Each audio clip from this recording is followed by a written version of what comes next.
Welcome to this chapter of the St. Andrews Society of Detroit's Oral History Project. This project was the undertaking of the Charles S. Lowe Memorial Library Committee to capture members' recollections of the Society.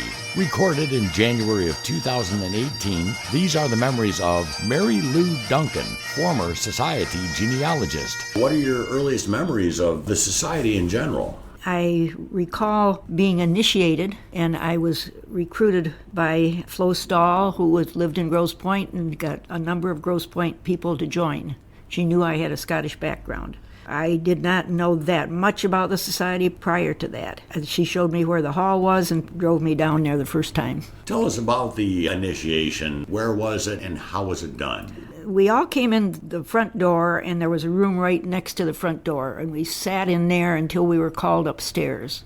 And there was a meeting room upstairs, and there was a ceremony in which they knocked at the door and asked for entry to bring the initiates in.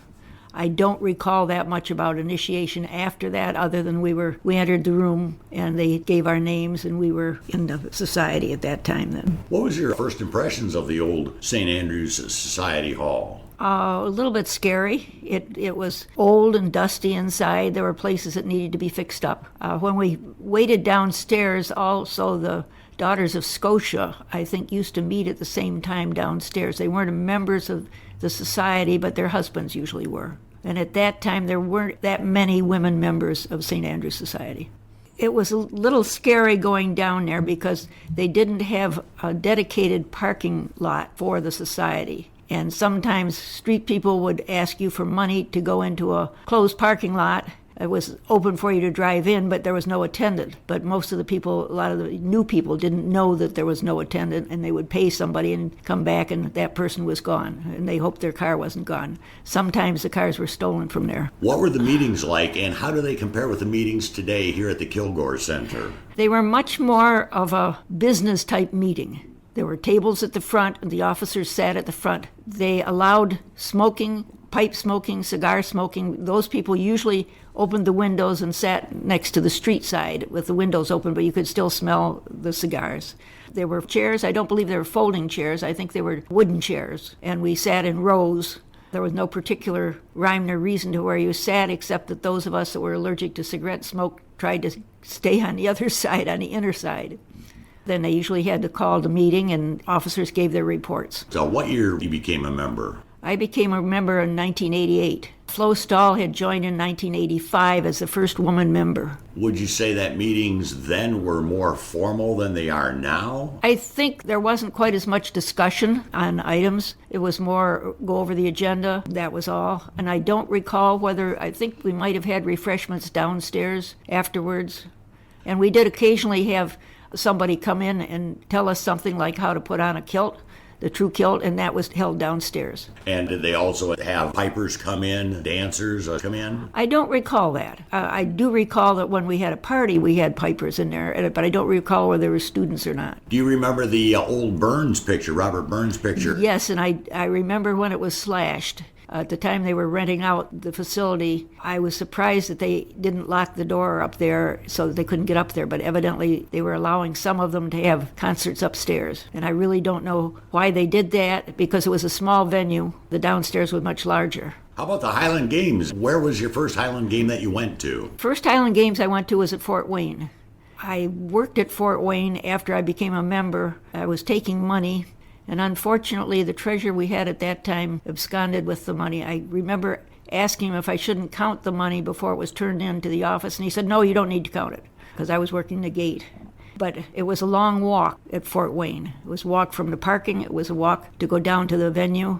There was a lot of room to put up the tents, but it was a long walk. Were the tents set up in that field right along the river? I think that they were down by the river, and as I recall, you walked across the lawn to get to them. I think they were in a row with the row ending near the river. And was any of the Highland Games at all actually in the old fort itself? That I don't recall. I do recall that usually one of the buildings would be open so you could tour the building. And I have a feeling that maybe the Highland dancers were changing in the buildings. As far as attendance of the games there at Historic Fort Wayne, any idea, ballpark ballpark estimate of the number of people that would annually come to the games there? I don't, but I know it was slow getting into it because you had to come in the driveway, and there was only one way in, and there would be a lineup of cars coming in. When they switched to the Ford Estate was extremely particular about where they could put tents and where they could drive stakes, and they were very particular about cleanup afterwards. And I remember cleaning up one Sunday after the games, and we had to pick up every cigarette butt on the whole estate. And when I finished that, I could curse everybody who smoked because they threw their cigarette butts down, and I had to bend over and get them.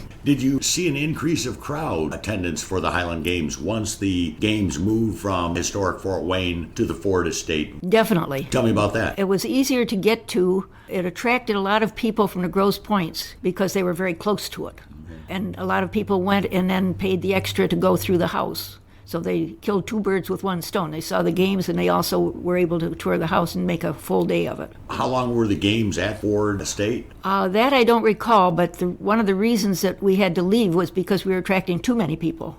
They had a maximum for the parking, and even though they had a shuttle, they felt that it was getting too large. So for the years that you worked the games, you took care of tickets at booths? I worked at the St. Andrew's tent, and originally they had an appointed genealogist for the Highland Games and for the society. And I worked with the people at the St. Andrew's tent sort of as a sideline if there were any questions about genealogy, but that evolved into a tent by itself as the interest in genealogy became larger. We just couldn't put all the things inside the St. Andrew's tent. And people asking questions were asking different types of questions. Well, speaking of genealogy, you obviously have an ancestor from Scotland. Tell me where they came from, approximately when, and how you first became interested in the St. Andrew's Society. My great-grandfather was born in the county of Aberdeen, and he and two brothers came to Canada. And he eventually came to Michigan and resided in Ann Arbor. The other two brothers stayed in Canada. And our third brother went to New Zealand with a group that were exploring in New Zealand and died over there from eating tutu berries. They were poisonous. And they said it was an act of God. Do you have any idea why your ancestor came to Ann Arbor? Probably land. He came fairly late for settlers in that area because he didn't come until 1869, and most of them came in the 1830s. But it was probably the ability to buy land there. So then, knowing your Scottish ancestry, how did you become interested in the St. Andrew's Society of Detroit? I had a brother who was interested in Scottish things and had bought a lot of Scottish books. And I was doing Scottish genealogy very extensively at that time, so I thought it was a good fit. And I became the genealogist within a year or two after I joined the society. It's a good thing to volunteer. Did you feel that with your volunteering for genealogy, it made you become more active in the society? It helped you to know other people? Was that a good thing? I think so, because I would have people come up to me in a meeting and ask me if I could help them. I never did charge anybody for doing that. I felt that was part of my duty as a genealogist for the society. I had people say, "Do you do a genealogy of everybody in the society?" And I said, absolutely no. It was just helping people. What would be your most memorable moment affiliated with the games or at a meeting or with the society in general? Well, I think the fact of the man absconding with the money that was the treasurer, because he had used the society's name to book a trip to the International Highland Games in Halifax, Nova Scotia, and my husband and I paid him money to go to it, and then found out he had not purchased the train tickets from Windsor.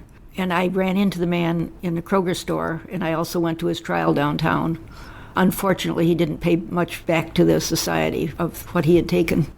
He moved to Florida. And when I found him in the Kroger store, I said, "You owe me $200. He ran out and pretty near knocked a woman over going out the door. Was that down in Florida, or was that still up here in Michigan? That was in Grosse Pointe. So he really never had justice served to him? No, he didn't. He didn't, and the society did not recoup their losses. I guess one of the other things that I remember was when you came to the old St. Andrew's Hall, you had to knock to get in because they kept the door locked. And Flo and I came down there and parked our car, and somebody followed us along the sidewalk and seemed to want to get in there. And she told him to go downstairs to go through the door. And we knocked hard enough that we got somebody to let us in. But we had the feeling that he was casing us to steal our purses. Tell me about something funny that happened. We did have one of the Burns nights out at Greenfield Village. And they evidently weren't prepared for so many of us, and they ran short on the food. So we were debating whether we would get fed or not. Did you? Yes, we did, but they did not have enough to go around. They had to run out and get some more food. Where did they hold that there in Greenfield Village? There is a tavern that they have out there, and they had long tables set up. The Eagle Tavern, it sounds like. I think so. Have you made a lot of friends throughout the society? Yes, I think that's one of the good things about the society is you become a family. Everybody seems to know everybody else, especially if you've been in there for a long time, and everybody feels for somebody else if they're having a problem. As far as helping other people, tell me a little bit from your experience about some of the benevolences that St. Andrew's Society of Detroit has helped throughout at least the time of your membership. Well, I know that they have helped with providing clothes for the poor and providing toys for tots for the Marine Drive in December. They've helped with the Salvation Army, with other charities. And almost every month we have a charity that we support. Thinking of traditions, things that either we do now or that are no longer done, can you think of anything? Yes. Please. Membership. When they had membership, they used to have a box that had a white ball or a black ball. And before somebody could be elected to membership, it was passed through all the rows of chairs to all the members. And they put in a white ball or a black ball. And then at the end, they were counted. And one day, one of the members, whose name I will not mention, decided that they didn't ever look at that. So he put a black ball in. And when they got to the end, they did look, and they found a black ball, and they said that that person could not be a member, and everybody was up in arms about it.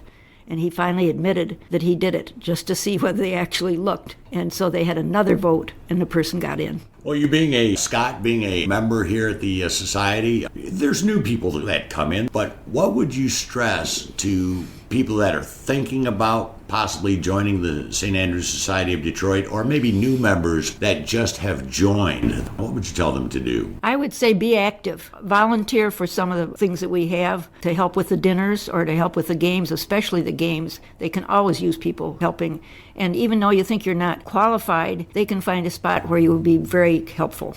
In the sense that when people volunteer, they are helping the organization. But when they volunteer to help for meetings here at the Kilgore Center, what do they get out of it? I think they get friendship. I think that's the main thing. They get the friendship when we all join hands at the end of the meeting and sing Old Lang Syne. You feel like you're part of a large family. You mentioned how your brother was very involved in Scottish genealogy for your family. Why is it important today for people to look up and follow their genealogy? Well, I would say a lot of people don't realize that one of the most important things is to get a health history on the background of your family, and then you know what you need to look for if you have a difficulty in your health.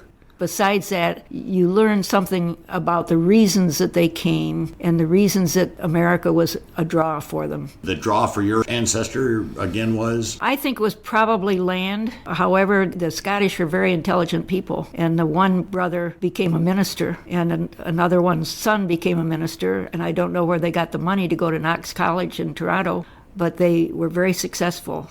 One of the ministers died when his 10th child was born, and his daughter went out west in Canada, and all 10 of those children were very successful. But I think that's partly ingrained in the Scottish nature, is to want to be educated and find out about things. Did it ever happen while you were the genealogist that you were working with somebody that wanted to prove their Scottish ancestry? Can you remember a moment when you told somebody that you have the evidence, and can you tell us of their reaction? Well, I worked for a man by the name of Forrest who lived in the eastern United States, whose father, when he died, said, "You never knew the other Jimmy."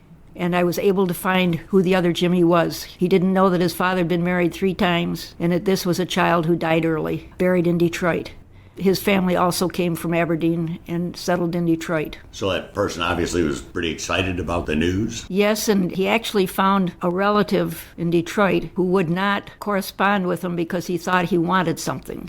But I was able to find a photograph of him in a rotary book and sent it to him, and he was very pleased because he said he could see the family resemblance. You know, with technology, so much has changed. Today you have the internet. Today you have Ancestry.com and so many other tools available. But while you were the genealogist for the society, did you have all that new technology? If not, what were some of the best things you used I'd made 28 years a trip to Salt Lake City for a week, and I looked at microfilms. They had the microfilms, the indexes of births, deaths, and marriages. And I went and took out every name of Strath and Strath, which was at the end of the microfilm. So it took a long time to go through each microfilm for each year to get them. Do they keep records for Scotland or England? Yes, they had a contract with Scotland to microfilm their records, and they would give them a microfilm of the record afterwards for free, would not charge them, so that they could have a copy of it in Salt Lake City in their library. They no longer do that because the Scottish government found that they could make money by having people buy them. When people are doing their genealogy, what are maybe just a couple of the biggest mistakes or frustrations that they experience? One of the frustrations is going on to a site like Ancestry and copying a family tree that someone has posted that is incorrect. Last night I was on one where they said that there was a child born when the mother was only 6 years old. I doubt that very much. So your advice would be, instead of doing it that way, check the facts. Check the facts. Do it for yourself. Take that as a leaf, as they call it, that gives you an idea of where to search, and then go search it and verify the facts. Mary Lou, is there anything that I haven't asked about that you would like to discuss? Well, I guess the fact I was genealogist for over 20 years, and I felt that I was trying to help people. We had a couple of symposiums here on doing genealogy, and I'm still available to help if anybody calls me, even though I'm no longer the genealogist for the society. If you would like to find out anything about Scotland and your Scottish ancestors, join the St. Andrew Society. You'll find a group that's very friendly, and they will help you, and you will find lots of friends. This presentation of the St. Andrews Society of Detroit's Oral History Project was produced by Van Rohr for the St. Andrews Society of Detroit's Library Committee under the direction of Dennis Clements, current chairperson, and Shelby Brown Rohr, current St. Andrews Society of Detroit's communication director. This project celebrates the 169th year of the St. Andrews Society of Detroit. Salante.